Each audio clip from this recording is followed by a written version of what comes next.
Marciniak. I serve as the Senior Director of Student and Practitioner Development at the American Pharmacists Association, and I greatly appreciate everyone joining us this afternoon for webinar number 3 as part of our webinar week, which is focused on our chapter advisors.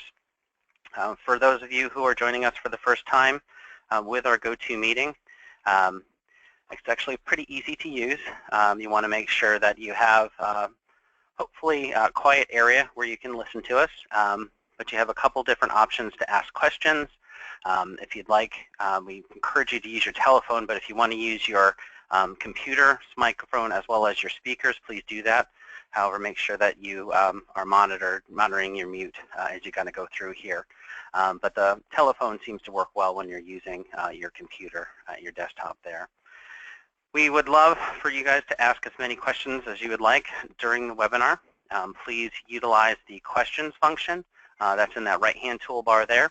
And please enter your question in, and I'll try to keep monitoring that as we kind of go through. And I'll either read your question aloud, or if you want to raise your hand, there's a raise your hand function, and I'll unmute you. And then you can ask your question live as we kind of go through here. And if you have any questions, please let us know at any time. We'll try to stop as we kind of go through. Today's presenters, we have myself working in student development. I actually celebrated my 15th anniversary at APhA on the 24th of July. So I've been working here forever. And then we also have Latoya Wilson from our membership services area, working solely with student development as well as chapter development within her position. She's been here a couple years now within the association. During today's agenda, we're going to talk about some of the core positions, setting up a good foundation, working with your chapter leaders. I'd like to talk about managing your time, chapter resources, talk a little bit about new practitioner mentors. Then Latoya is going to jump in and talk about timelines for the fall drive, the spring drive, and talk a little bit about resources and benefits. And then I'll come back and talk about our Chapter Achievement Award, our Patient Care Award processes, some of those dates and deadlines. I'm going to present on some data that I presented on Summer Leadership Institute, which hopefully folks will find interesting. And then just run through a couple updates on outreach, some of our meetings that we have, and then we'll open it up to questions and answers. But again, I do appreciate you guys joining us. The quote over there from David Allen is that you can do anything, but you can't do everything. And hopefully you've realized that in your faculty position.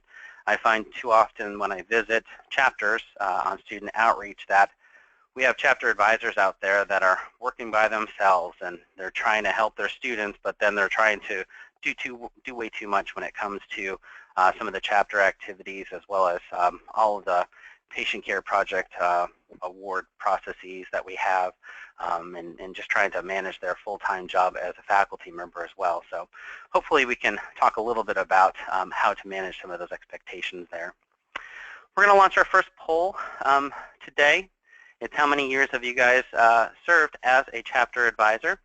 And I'll give you about 10 seconds to jump in here.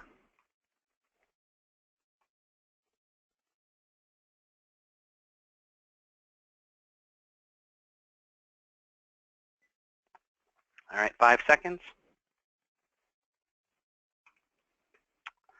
And we are going to close the poll. So it looks like we have roughly 38% of you. It's your very first year as a chapter advisor. 14% 1 to 3 years, 25% at 4 to 6, 14% at 7 to 9, and then 10% of you guys, this is 10 or more years for you, which is a good mix here. And just to let you know, we have about 27 people who are currently on the call. So it's great that you guys are participating with us, so that gives us a better idea of where everybody's at. All right, we're going to launch our next poll, and it's going to focus on the actual how many, kind of what are some of the issues that you guys are struggling with right now, and I'll launch that there. We have your leaders, your presidents, balancing advising with other job responsibilities, your P.com profile, membership campaign issues, lack of support, or maybe even other. And I'd love to know what some of that other is.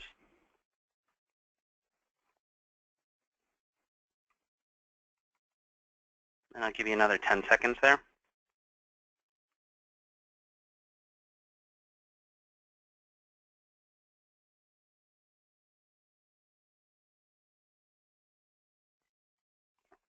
All right, 5 seconds.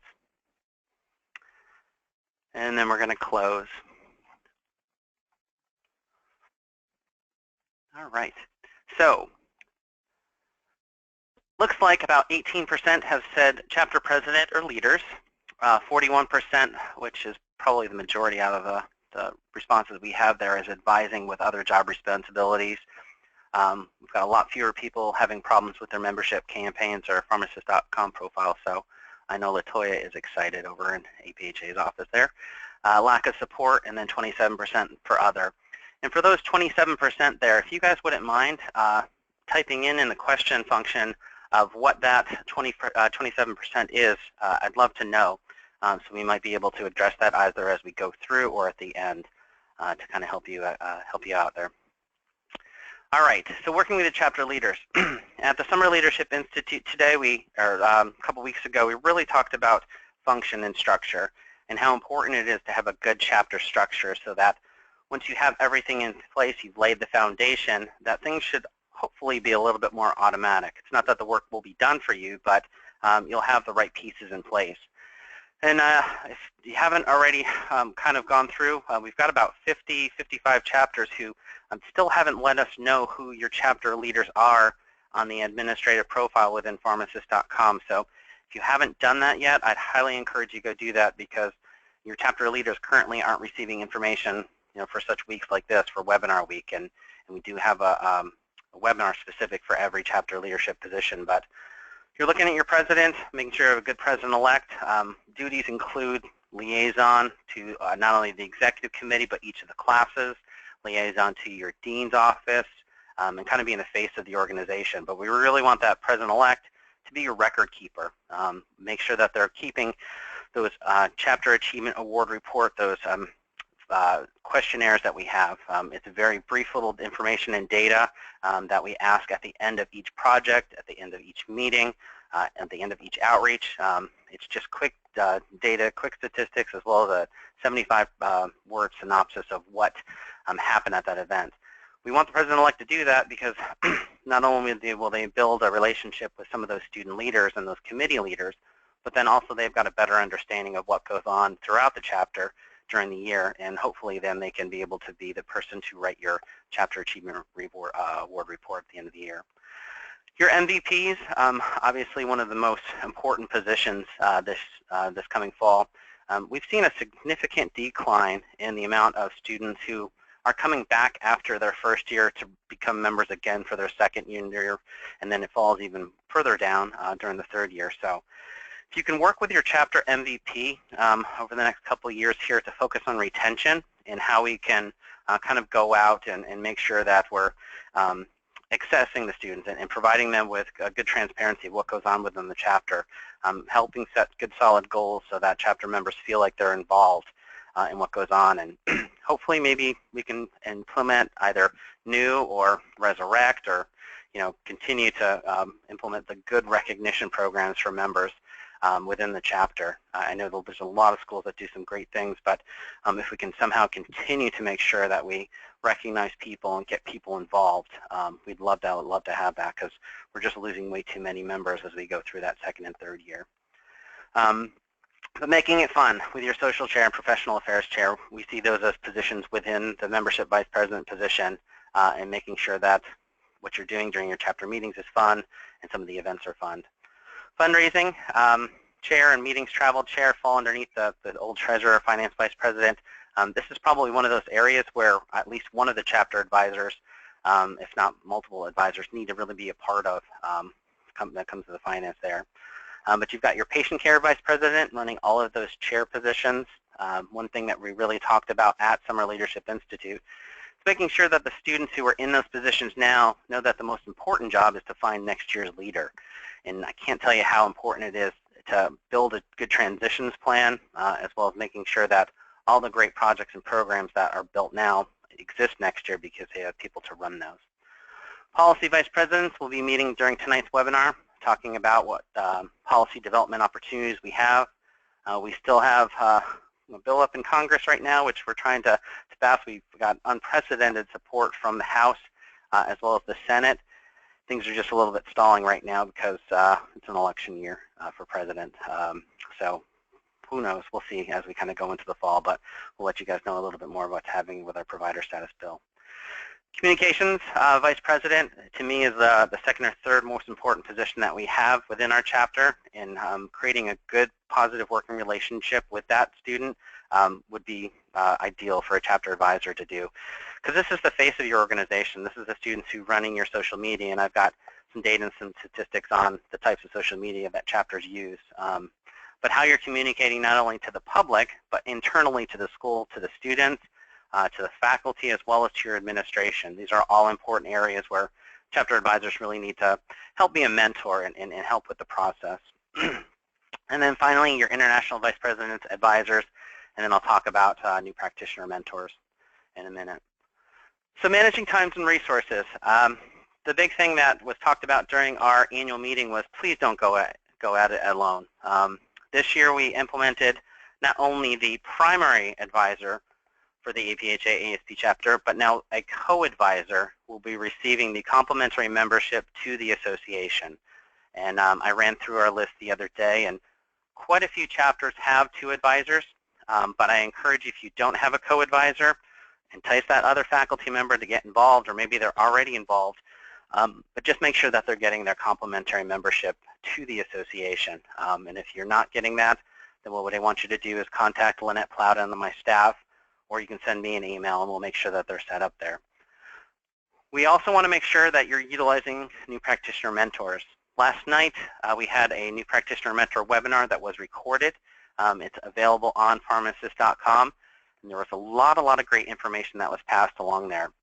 I heard last night that one of our schools, one of our actually award-winning schools, has 6 to 7 new practitioner mentors that help the advisors with some of their roles and responsibilities. And those include kind of being a role model, being a mentor, providing advice. There's a lot of great opportunities for new practitioner mentors to get involved in professional development or career development opportunities. Assist with training, involved in policy and advocacy. They can really be just a good resource for you, and really an extension of you. And if you're not utilizing that as an opportunity, I would highly encourage that you move forward and get a couple of those new practitioner mentors. They have to be within their first 5 years after graduation. They can't be a current advisor or co-advisor, but they definitely have to have the interest. So some strategies that you're looking at are they a recent graduate? Have they stayed in the local area? The most ideal is to grab a standing committee member from the national level, or a past regional officer or national officer who's maybe doing a residency at your school or college of pharmacy. That definitely helps. But maybe a past chapter president or a past chapter leader. Those that you don't have to train too much, but are still going to be very helpful for you. Those are the folks who you're hopefully trying to laser in on. But new residents, have they moved into the area? I know they've got a lot going on with their current residency program, but is there something that you can have them do? Chapters, please contact Tom English at tenglish@aphanet.org. He can help you find, based upon the zip code that you live in, where some of the new practitioners are.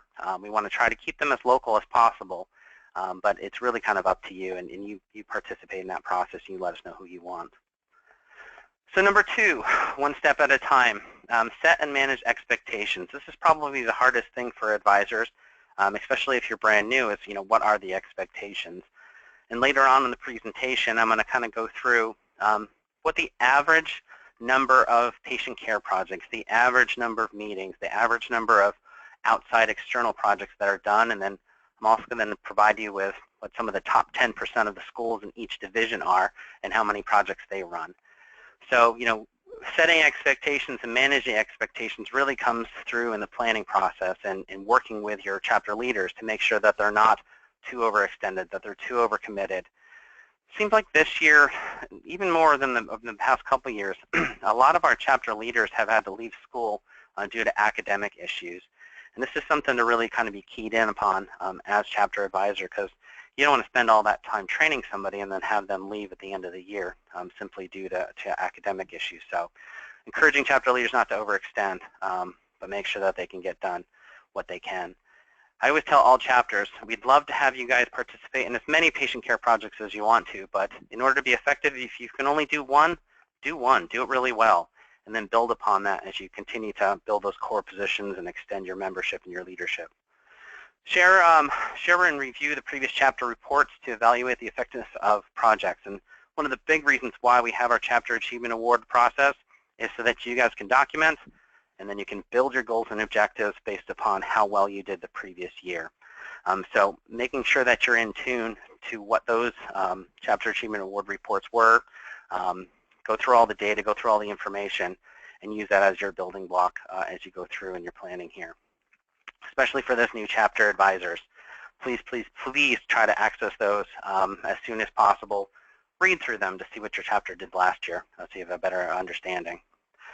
Transition meetings as well as officer retreats. That's something that we really kind of hit home and keep hitting home. Retreat, honestly, is one of the best things that you can do to make sure you've got a smooth transition from year to year for your student leaders. Strategic planning, budget, leadership development, and team building. I'd say that's probably one of the most important things that you can do as an advisor is help provide that leadership development and that leadership training, or find somebody on campus through university services or something along that lines to help provide that.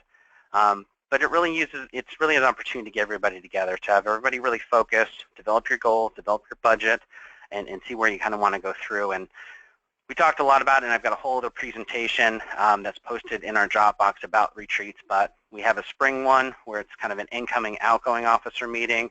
It's more along the lines of half a day, maybe full day type of planning session.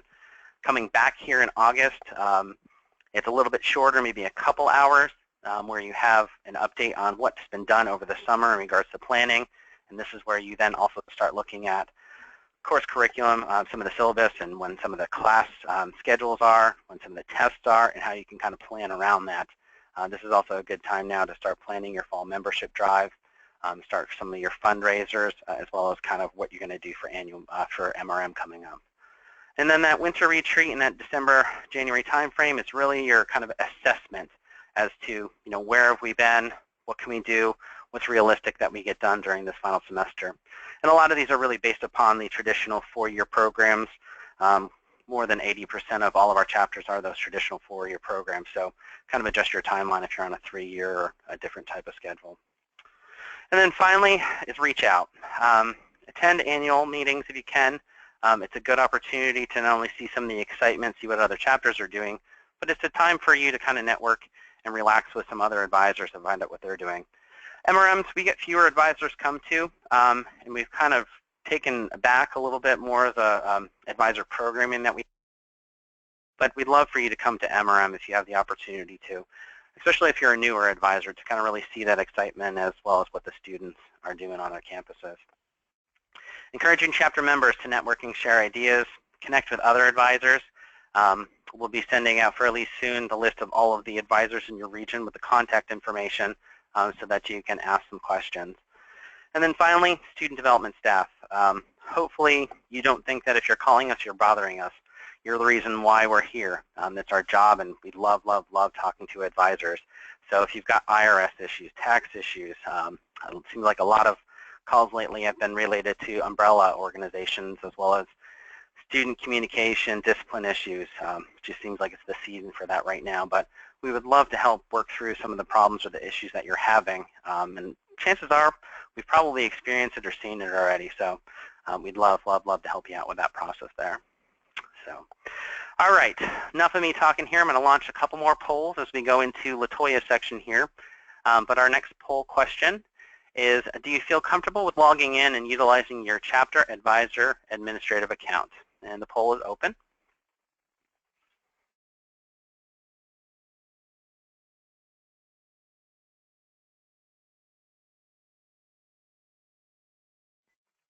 And we'll give you another 5 seconds. And we are going to close the poll. We've got a lot of maybes here. So 26, 22, and 52% kind of utilizing the chapter administrative login. We do have quite a few resources on our membership vice president page on pharmacist.com. LaToya has built some new PowerPoint presentations to walk you through that process, and then she's going to go a little bit more into detail during the membership vice president webinar this week. So if you want to listen to that recording, that should help you a little bit further to kind of go through there. All right, let's hide that poll. And then our next poll question that we have here is, have you passed the chapter administrative account information along to your chapter executive committee leaders? We'll launch that one there.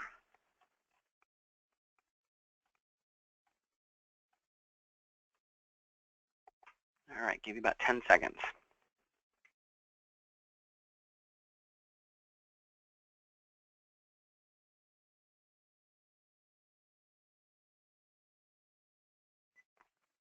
All right, about 5. All right, we'll close the poll. So it looks like about 48% of you have passed it along, and that is awesome. 22% no, and 30% I don't know. Just to give you a quick overview, we have the ability, or chapters now have the ability, to go through and provide the login information to as many executive committee leaders as you would like. It's no longer specifically tied to the chapter advisor's main account. We've created a chapter account for everyone. And if you don't have that login, or if you don't have that password, let us know. We'll help you get access to that there. But then it allows typically your president, membership vice president, maybe president-elect, the opportunity to go in and pull rosters, to pull information about your chapter. You don't want to really extend it out to too many people because that is a little bit sensitive information, but we found that it's a little bit easier for you as chapter advisors to help, to have other leaders help you out with that process there. So, all right, we will turn it over now to LaToya to talk a little bit about membership, and go through. Go ahead, LaToya. Okay, hello everyone. So today I'll be going over some important information about membership, operational, and some important deadlines, as well as some need-to-know information for you as well as your chapter leaders.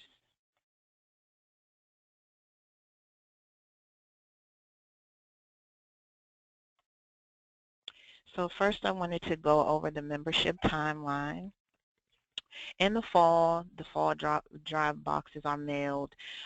We usually mail those around the second or third week in August. Next week, we plan on getting those boxes out. All of those boxes are shipped to the chapter advisor, and so we rely on you to pass that information along to your membership vice president. The first deadline to get your students enrolled is October the 15th, and that is when we give you a $3 rebate per student enrolled by the October 15th deadline, and so that includes enrollment forms that are postmarked by that date. On October 31st, that is the deadline to get your 2017 grads enrolled to receive the full APhA benefits. By this date, we are able to know the students that will be eligible for the NAPLEX review book, and so we like to have all of those students enrolled by the end of October. November 8th is the final deadline for you to get all the students in your chapters enrolled. We also give a rebate for the students that you enroll after the October 15th deadline. So from October 16th through November 8th, you'll receive $1 back to your chapter for every student enrolled. And these rebates are really for chapter programming, or if you wanted to send any chapter leaders to annual meeting, you have the freedom to use this money that we give you at your discretion for any chapter programming or anything that you need for your chapter or chapter events. In the wintertime is when we allow chapters to update dues information. We only do this one time per year, so the time to be looking out for that information will be around January or February. You'll be able to update your chapter dues information, whether you would like us to collect state dues for your chapter, and whether you would like us to collect your chapter dues and also update any chapter dues amounts that may be incorrect or may have increased or decreased. In the spring, usually after annual meeting, that is when spring drive begins. That's also the time that we begin encouraging chapter leaders to update executive committee positions. Right now, there are still a lot of chapters who have not updated their executive committee positions. This is very important because we send out a lot of communications to your membership vice presidents and chapter presidents throughout the drive, updating you on your enrollment enrollment numbers, as well as some other important deadlines. So you want to make sure that you have your positions updated and entered. And then in the summer, it's the Summer Leadership Institute, which just passed for the summer, and goal setting. So now I wanted to go into more detail about setting the chapter goals. We requested that chapters set goals before Summer Leadership Institute and then send your chapter leader with your with the goal that you've set for your chapter.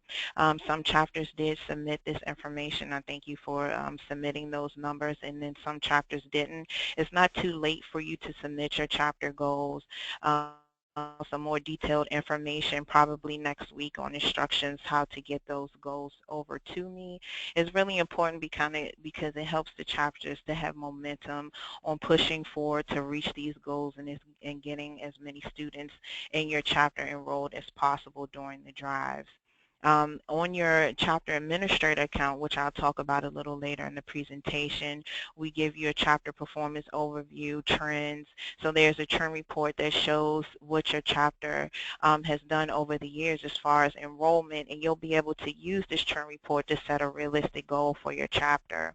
And then throughout the drive, I'll send out status report updates that show how many students your chapter has enrolled during the drive to show you how close you are to reaching your goals or how far you are away from reaching those goals. And the chapters that are struggling will reach out to you and, offer any help that we can offer you to help you reach those goals that have been set by your chapters. So in order to contribute to the growth, we use the student membership drives as a tool to add to membership growth for the chapters. We provide you with all the marketing materials you need to get your students enrolled. In the fall drive boxes, there are a lot of things that we offer you, such as the Chapter Advisor Survival Guide. This guide gives you all of the information that you need to know about your position, as well as APhA ASP. So when you have an opportunity, when you receive your fall drive box, you want to look through this manual because it has a lot of information in it, and it'll probably answer a lot of the questions that you may have about APhA and about your position. Also in the box, we have an MVP quick reference guide, and I want you to really encourage your MVPs to read this guide. It's a 6-page manual, and what it does is it pulls out all of the information from the MVP toolkit that I'll talk about in a couple of minutes. That it puts the information together in a short manual, and it has all of the instructions for the membership drive. It has information about the benefits that we offer. It has the process for enrollment. So it's a quick guide that students can refer to and also make copies of to give to other leaders to have this information on hand while you're running your membership drives, just in case students have any questions. There will also be student membership brochures, dual membership flyers. There'll be posters in the box that you can post around the campus, and there are a lot of other resources in this box. So when you receive this box, feel free to go through it, but also make sure that you get this box over to your membership vice president as soon as possible so that they can begin the drive. The drive officially begins on September 1st, but feel free to start your drive immediately once you receive your box, and the drive will end on November the 8th. We like to encourage online enrollments. I know that things don't go perfectly during the drive, so if you run into any issues, there are enrollment forms online that you can print out for your students to enroll, but we really want you to send your students to the online enrollment option. Students are enrolled immediately. They will receive confirmations about their enrollment, so we really want to encourage the online enrollment, and we do have a new process. The Pay Now process is only 5 steps, and they can also go through this process on their the mobile phones or tablets, so it's a really quick and easy process for students. And also, just to let you know, we don't give refunds for student memberships. Students run into different issues or problems when enrolling, or they're not clear on certain things, so we want to make sure that the MVP, the membership vice president, and chapter advisors are knowledgeable of everything the APhA offers, which is also in those brochures that we'll include in the box, so that students are clear on what they're getting when they join APhA, because we will not offer refunds for student memberships. So next I wanted to talk about the resources for the membership vice president. So if you go to the APhA ASP membership resources portion of the website, on that web page, everything that is included in the fall drive box will be uploaded to this portion of the website, and it will be uploaded when you receive your boxes. So probably sometime next week, all of the information will be updated. So if you need more brochures, if you need more flyers, if you need more enrollment forms, all of that information will be found on the membership resources page on the website. There are other marketing materials such as the student video that you want to use for marketing or have your membership vice presidents use. The goal forms will also be there as well. So you want to use this portion of the website for everything that you need, as well as there is the online version of the MVP toolkit, as well as the chapter advisor survival guide. So everything in the box is also found online. So I want to talk about the 2017 graduate benefits. So this year we're still offering a free copy of the APhA NAPLEX review book, but we're also adding a new benefit, which is the NAPLEX review study guide. And this study guide includes the NABP blueprint of study. It has all of the chapters where that information is found in that study guide. We include some with illustrations, as well as the top 200 drugs. So this will be shipped out with the book. It will be packaged together, so all of the students who have joined in the spring drive as well as the fall drive will receive that new manual. We have a limited amount, so we want students, as soon as they receive the message to go on to order their NAPLEX review books, we want them to order it as soon as possible. Again, there will be no shipping fees for dual members, but for students who sign up for a one-year membership will have to pay a $10 shipping fee to get this book with the study guide. Access to the NAPLEX review questions will be given in the winter. We usually send out this information in February, so students need to be looking out for that information. We'll send an email as well as an access code and instructions in the winter. Dual members receive a 19% discount, so the total cost for membership will be $115. So that will be for their first year pharmacy membership and their final year student membership. And again, the deadline for them to receive all of these benefits is October 31st. So you want to push all of this information out to your 2017 grads, as soon as possible, so that they'll be able to receive these benefits that we're offering them. And then the chapter reimbursement. So if we're collecting dues for your chapter, we will send those dues back to your chapter on 5 times per year. So you should have gotten a reimbursement check or an EFT in June for your January to May enrollments. The next reimbursement will go out in October for June through September, and then we also have another reimbursement for November, December, and January. The chapter rebates, where we give your chapter $3 and $1 back per student enrolled. This will be given to your chapter in February for you to be able to use for your programming, so it's great to use in the spring or to send someone to annual meetings, so be looking out for that rebate. And if you have any questions, or if you're not sure about the collection of the dues or how much the dues are for your chapter, feel free to contact me and I'll be able to give you some more details on that information. And if you are not using the EFT option, please make sure that your work address is updated on pharmacist.com, because the chapter advisor is the person who receives these reimbursement checks, and so we want to make sure that we're sending the check to the correct address. And finally, I just wanted to talk a little bit about the chapter administrator account. And so I see that you have some that are comfortable with using the chapter administrator account, and then some who aren't so comfortable. We do have step-by-step instructions on how to access your chapter administrator account. And if you don't have the login information for your account, please contact me and I'll be able to send you the instructions as well as the login information immediately. Chapter leaders do have access to membership rosters rosters. You'll be able to pull your reimbursement report that coincides with the payment that you receive back from us. You'll be able to update your executive committee members, and we really are pushing to share the load. I see that in the poll that the issue has been with some chapter advisors managing your regular duties as well as the APhA ASP duties. So we want you to share the load with your membership vice presidents or your chapter presidents. Allow them to be able to go on to pull these membership reports and rosters for your chapter, but you want to make sure that your executive committee positions are updated, because if they are not updated, again, your chapter leaders are missing out on some very important information because we don't have a way to contact them unless that information is updated. And you can task one of your chapter leaders to go in to update these executive committee positions as well.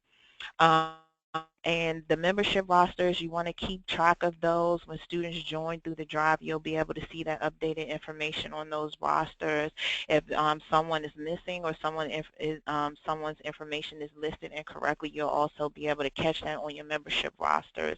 And you'll also be able to pull a report of students who haven't renewed, just in case you want to reach out to them to encourage them to renew their memberships during the fall drive. So if you need more information about that, it's some information found on the APhA ASP portion of the website, and I'll also be sending the email out with detailed instructions on how to do all of this to you as well as the membership vice presidents and presidents. So if you have any questions or you don't have the login information, again, feel free to contact me. My email address will come up at the end of the presentation. So, if you have any questions, feel free to contact me. And I'll hand the presentation back over to Keith to talk about the awards process. Great. So don't mute quite yet, Latoya. We got a couple questions that kind of came in here. On this slide specifically, it says all new members only NAPLEX review study guide. The question from Andrew's Wiki was, can you explain the second bullet? All new members only, does that mean existing members do not receive the book? Well, existing members do receive the book, so if they have joined during the spring drive, 2017 graduates, they will receive the book and the study guide. But if a student decides that they don't want to renew their membership, but they still want to order the NAPLEX review book, it will not be available to them when they order the book or pay for it online. So they would have to sign up for a dual membership or a regular final year membership with us as a 2017 grad to get the study guide. Okay. All right. That helps. The next question was from one of our new chapter advisors at West Coast University. This membership vice president toolkit and the portion of the website, she asks, actually there's a couple people who asked this, are all of the resources updated on T.com? The resources are not updated as of yet. We'll update them once the fall drive boxes go out. So look forward to those updates probably sometime between August 15th and August 17th. Okay, great. What is the difference with the administrator account and regular account? Question asked by Tosin. And I'll kind of jump in here because I think I'm one of the ones who said that earlier. But the chapter administrator account is pretty much set up for Chapter X, and it has a specific login to get into Access for Chapter X. Chapter advisors, you'll have your own pharmacist.com profile. You can manage, your CPEs through that, some of the certificate training programs that you've had, and some other data related to APhA or the profession. But in addition to that, you then also have access to the chapter account through your account. And in the past, that was the only way that the chapter would have access to pull rosters and data information would be go through your personal account. But we've actually provided the chapters with just kind of a, I don't want to call it a dummy account, but it's, a chapter account so that now everybody has access to that. I do encourage you to make sure you know what the login and password is. You have the opportunity to update or change your password. Right now, they're all standard for all the schools. So I encourage you guys to go through and change that information there. So. And just to jump in right there, Keith, I just wanted to let the chapter advisors know the reason why we created the administrator account is so that you wouldn't have to pass your personal information along to the chapter leaders in case they needed to get these membership rosters and reports. So you want to give them the chapter administrator login information, and then your personal account will just be for your personal use. Great. Good job. All right, so keep the questions coming in. We appreciate that, and hopefully we're not confusing you guys too much. Wanted to run through the awards process, and one of the questions that Cameron Lindsay, a longtime chapter advisor at UMKC, asked is that if we can change the date to July 1st. I can definitely talk with the executive committee as well as the rest of the staff, because we will be running into the issue for 2017 that the Summer Leadership Institute is July 14th, 15th, and 16th. And then AACP, I think they're in Nashville next year. Don't quote me on the city. But I believe they are also the same weekend as our Summer Leadership Institute. So the review process and the sign-off process might actually be a little bit better if it was bumped up a little bit. So great suggestion, Dr. Lindsay, and we'll see what we can do there. But right now, the due date would be July 15th for all of your Chapter Achievement Awards as well as your Patient Care Project Awards. The cycle for those is June 1st through May 31st. The awards for those are presented at the annual meeting for the CAAs. And then for the national awards for the patient care projects, we still do that during the opening general session. And the mid-year regional meetings, we provide the regional awards. Generation RX is a little bit different, simply because we like to have the students present at the APhA Institute on Alcoholism and Drug Dependencies. So we have those due January 5th, and that's kind of on a January 1st through December 31st award cycle. And all of the regional as well as national reports are due at that time, and they're awarded at the annual meeting. Some of our individual awards are coming up. We've got the Tice Award, the Dean Award, Advisor, the 4 Student Leadership Awards, as well as the Good Government Student Pharmacist of the Year Award. Those are all due November 1st. PharmFlix and Standing Committees are due December 1st. And then the only kind of report that's out of cycle other than Generation RX is our IPSF Outstanding Activity Report. And we typically try to have that as late as possible, but we settle on that June 1st date. And that's simply because the students who attend World Congress each year, which happens at the end of July, early August, they need that information to report to IPSF on an international level. So we need to have that data a little bit earlier than July 15th. So I want to go through and talk a little bit about some CAA award data. I presented this at the Summer Leadership Institute to the students, and the reason why I did that is because I wanted to make sure everybody was kind of on the same, level playing field here. I want to make sure that our process is as transparent as possible, but that you have as much information going into the year that you do. And one of the big questions I always get from deans or advisors is, hey, our students work really hard, but we're not winning awards. So what are other chapters doing? What does it look like? So I'm going to kind of run through this data, and this is by no means to discourage anybody.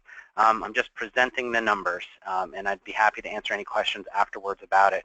And then we're going to use this some of this data to kind of help chapters out on outreach as well. But this is not the current cycle. This was the previous couple years worth, the 2014 and the 2015 cycle. But Division A chapters are greater than 550 students. We had 38 of those. 43, we had 351 to 550. 47 were less than 350, and we had 6 new schools to add up to that 134 the previous year. Now, we are adding 3 more new schools this year to add up to 137. So we're going to continue to keep growing there. We have a chapter performance system, and we call it the STAR system. And the awards committee goes through in November after they've read all the reports. They grade them. We have a little bit of a rubric that we use. But they kind of rank the chapters on outstanding, good, average, need improvement, met the minimum, or did not meet the minimum requirement, or didn't submit a report. So as you can see, it's not, all of the outstanding chapters are your national award winning ones, because we've got a lot more national award winning than 2. But that's kind of how things rank from the good, needs improvement, average. And most of the chapters are in that 3- and 2-star level there. close to 90 of them. So if you're in that area, you're doing very well. We don't want to discourage you. But if you're trying to set a goal to be one of those upper echelon chapters, I encourage you guys to take a look at that there. So now, big question always comes down to money. The deans seem to always ask me this one.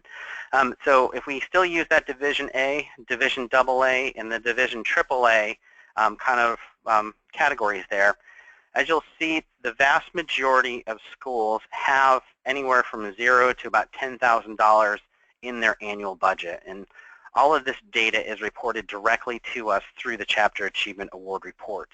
But as you can kind of see, and this was kind of shocking to a couple chapters out there, 6% of that 38, so it's a very small number, but they have $100,000 and above. There's about 1% in that 50 range, but for the vast majority, everybody's kind of on the same playing field when it comes to funding. And that comes from a variety of things, whether it be fundraising. A lot of schools provide some funding for their students to kind of go with. But as you're kind of planning your general meetings, executive committee meetings, fundraising events, and kind of membership campaigns, what we did was we took a 2-year average. We looked at where you're at the past 2 cycles, and we gave you a full average, and I'll use Division A as the example here. So Division A and then Division A top 10. So 13 chapter meetings are on average for the entire year for all Division A schools. But the top 10% of that 38, they have about 24. And this isn't equate directly to like the national award-winning chapter for, patient care, or, national award-winning chapter for Division A, AA. These are just the top, top 10% numbers-wise that are out there, and that's what they're kind of doing. But you're seeing, 8 to 12, 9 to 13, somewhere in that 10 or so range for general meetings.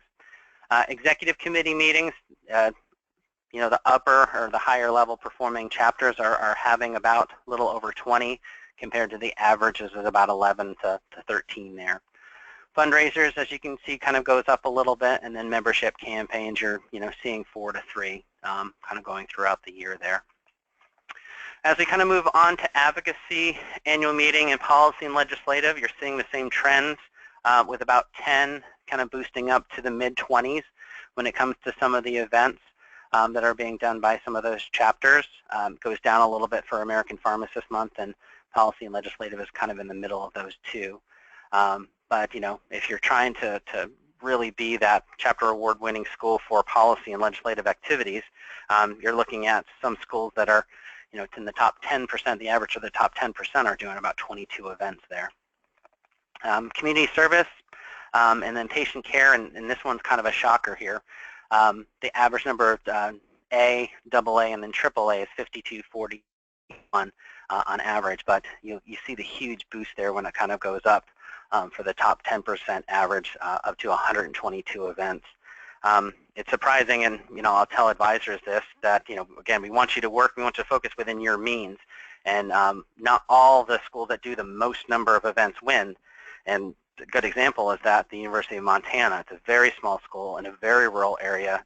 Only one school in the state, however, they won this past year the national award for one of our patient care projects. So I don't want anybody to get discouraged by these numbers, but it's to just make sure that everybody's kind of fully aware of what's going on there. IPSF, professionalism, social events, huge jump from the professional leadership events when it comes to those larger schools there. But you're looking at 25 and 33 kind of compared to the level of 11 there for professionalism events. So I mentioned this earlier in the presentation. Roughly, about 90% or so of our APhA ASP chapters have some sort of Facebook account. A little less, about half of that for Twitter. Newsletters around that 40%, Blackboard 60 all the way down to 30%. So communications has been one of those major issues that we've seen, and trying to help chapters out to really hone in on that. We did a survey at the end of last year asking what the chapters could improve, and a huge response was, we don't hear anything from our chapter leaders. We don't know what's going on with our chapter. We don't feel engaged, and we don't feel excited by what's going on. Only a small group of people are doing the work. So if you can be very strategic, very focused, and challenge your executive committee to really focus on their communications and make sure that people are fully aware of the things that are happening out there, please, please, please do that. And while Facebook is great, I will use the APhA ASP chapter Facebook, or the national Facebook page. We've got about 12,000 people that are, liking that page. However, almost half of them or so are from another country. So we're only hitting, roughly 6,000 to 9,000 sometimes of APhA ASP actual members. So we have to be very intentional, very specific on the stuff that we put on there, but we need to keep doing a better job of communicating to our chapters. So just want to provide a couple updates before we go to Q&A here for the last 10 minutes. Please make sure that you're using the new Generation RX logo. We saw it in a lot of pictures as well as a lot of materials. The old Generation RX logo is being used. So we want to make sure that we're using the new, it's kind of green and aqua color logo there. If you have already paid for things, please use what you've already paid for. If you've got banners or t-shirts, during the next cycle, use the new logo, but you don't have to whole replace everything now. We don't want you to spend a ton of money to go out and do that. Student outreach this year, instead of saying, hey, we're only going to visit you every 3 years, we're just going to open it up this year. It's going to be a free-for-all. We'd love to visit as many schools as possible. We're going to involve not only APhA staff and our student leaders, but past student leaders. We've got some national standing committee members that are going to go out on our behalf. And then we're also asking some APhA board members to help us out as well. So if you want to visit, be specific on who you're asking for, if you want a staff member, and give the reasons why. But we'd love to come visit your school and help you guys out as best as possible. For those general outreach visits, we try to incorporate the satellite campuses by either visiting only the satellite campus and then using BTC back to the main campus, or doing vice versa with the main campus. So we're not going to visit, if you've got 3 satellite campuses, we're not going to visit all 3. We're only going to be able to visit 1 there. We try to do the best we can to coordinate travel loops. So if we know that we're going to the Chicago area and there's 5 schools in the Chicago area, we're going to ask maybe that you move your date a little bit so we can save some money. But we're really looking at those general chapter meeting with your president and advisor, as well as the executive committee, as those core things. So if we don't get to meet with your dean, I'm not too worried about it. Or if we don't get to talk to faculty members or leaders, that's not, it's not a big deal. But we want to make sure that those core events are happening. And if they can't happen and you just want to talk with us one-on-one, schedule a time and we'll have a conference call with you guys. We'll go into each conference call as well as into each student outreach event, looking at your patient care project reports, looking at your chapter achievement award report, and kind of making sure that there's areas if you want to improve upon or things that we see. We're going to talk a little bit about that as we go through. MRMs are in place. Hopefully by next Monday, we will have our new microsite launched for mid-year regional meetings. Registration should open next Monday, hopefully. But registration fee is going to stay the same for those students. And the registration deadline is 2 weeks prior to that MRM. However, I highly encourage you to not wait until 2 weeks before, because we have several regions that sell out just immediately. So please, please, please register early. But as you can see, the dates are there for each of those events. And we're in some good cities this year. I'm excited. FarmFlix, Together We Can, is the theme this year. And we're going to continue to run it as we have and have our House of Delegates vote on that. So we love, love, love getting your FarmFlix. It's one of the best projects I think we've started from a national level. The University of Utah School on Alcoholism and Drug Dependencies, we transitioned that to the APhA Institute 2 years ago. We are going to run our 3rd program in June this year. However, it's a little bit different. Instead of Friday, Saturday, Sunday, Monday, we're going to do Thursday, Friday, Saturday, Sunday. They have another event planned on that Monday there, so we're going to try out a little bit of a new schedule. Pre-registration process is going to run the same as it has in years past. So if you want to have students, start letting the students know that they're interested in going, and then creating your ranked list. I highly encourage that you do that throughout the fall. We're going to open up registration officially on January 1st, and you have until the beginning of February to let us know who wants to go via your ranked list. Past couple of years, we've had about 70 schools or so that have wanted to send students. However, we do provide that opportunity for at least 2 students from every school and college of pharmacy to go. So If you're looking at 134, 135 schools there, we've got close to about 290 spaces or so, depending on the number of ambassadors and student leaders we have going that can take those seats. But let us know who's going. 325, same price for pharmacists as well as student pharmacists this year. We've got 2 scholarships at $1,000 apiece, and we've got 4 ambassador spots. So if you've had students who've gone in the past and they want to serve, let us know. We'd love to have them participate as ambassadors. But same process as previous years, and January 1st is the date that it's opening.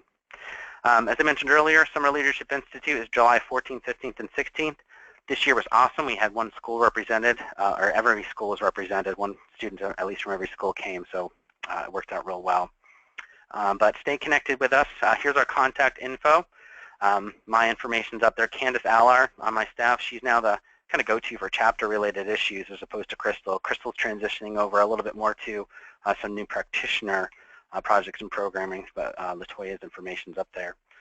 And then finally, we've got 2 webinars tonight, 2 tomorrow night, and then 2 on Thursday night. All that information can be found on p.com under the student section under webinars. But I encourage you, if your student pharmacists haven't signed up yet, we'd love to provide them with some good information. And then I'll open up to some questions here. I'll leave our contact information up right now. For those of you who have asked already, yes, all of this is being recorded, and we will post it up momentarily on our website. So first question for Jeannie Van Tile from Butler. Can we get a copy of the PowerPoint slides? Yeah, absolutely. I can. If you want a copy of the slides, let me know, and I'll email them to you. Not a big issue, and you can also watch the recording a little bit later.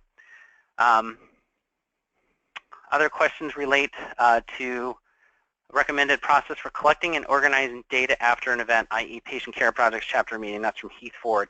The best way to do that is take a look at the data form that we have online. It's under the Chapter Achievement Award section. It's a 1-pager and has the same exact data sets that we're looking for you to populate for your overall chapter. So I'd highly encourage you to print that off and make that part of the process for every event that you do. And go back to that position of who should be collecting that information. It should hopefully be the president-elect. Working with everybody, so you should hopefully have a master calendar of all the events. But I usually like to use that 10-day, 2-week rule that the chair of the event or the chair of the project has to respond back to the chapter president-elect within that 2-week time period, and then it's the president-elect's job, if they don't do it, to keep following up.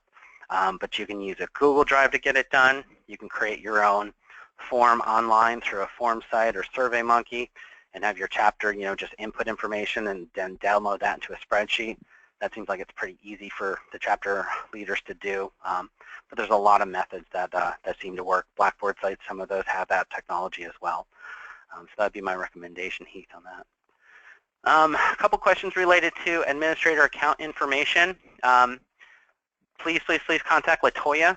If LaToya's not available, contact Lynette. They can both provide you with the chapter administrator login as well as the password.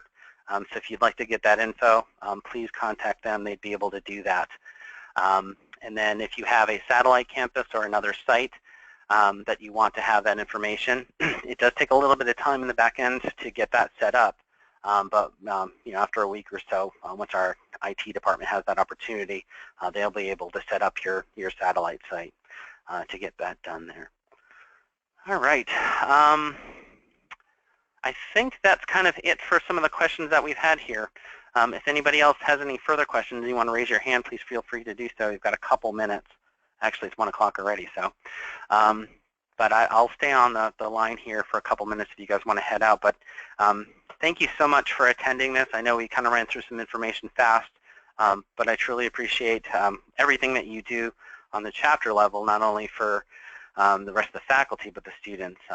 You definitely do a wonderful job, and we appreciate it here at APHA. I hope everyone has a great afternoon, and we'll see you at MRMs. And I'll stick on if you have other questions.